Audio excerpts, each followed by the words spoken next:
তোমাদের কাছে রিভিশনের অর্থটা হচ্ছে যে এই খাতা আছে, ক্লাস নোট লিখেছি, উল্টাচ্ছি, কিংবা কেউ কেউ আছে যে খাতা আছে, হাইলাইটার পেন দিয়ে মার্ক করছি।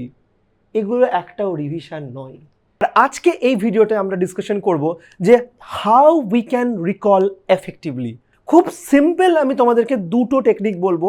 প্রথম কথা তোমাকে বুঝতে হবে যে যখন তুমি একটা পড়া ক্লাসে শুনছো, তার রুল নাম্বার 1 হচ্ছে যেটা ক্লাসে গিয়ে তুমি অ্যাকচুয়ালি শেখার কথা ছিল বা বুঝে নেওয়ার কথা ছিল, সেটা বুঝেও ছিলে, কিন্তু সেটা বোঝার পর সেটাকে মনে রাখার জন্য যে এক্সারসাইজটা করতে হতো, সেটা যেহেতু করোনি, তার জন্য তোমার মনে থাকছে না।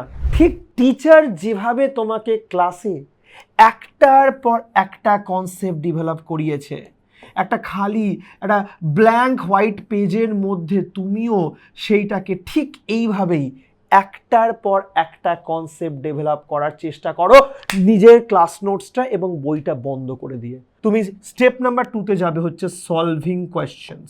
হয়তো তারপরেও এমন কিছু জায়গা ছিল যেটা তুমি তখন হয়তো বোঝোনি, এখন তুমি বুঝতে পারছো। অর এলস তুমি কোনো তোমার যে ডাউট সলভিং এক্সপার্টস হোক বা কেউ না কেউ তো আছেই তোমার টিচার, তার কাছে তুমি ডাউট সলভ করতে যাও। যেমন প্রেপমেটের কাছে অলরেডি ডাউট সলভিং এক্সপার্ট থাকে, তো তার কাছেও যারা প্রেপমেটে পড়ো, ডাউট সলভিং ফ্যাকাল্টির কাছে তুমি ডাউট সলভ করো। তারপরে সেটা অনলাইন 1-to-1 ডাউট সলভিং হোক বা অফলাইন ডাউট সলভিং হোক।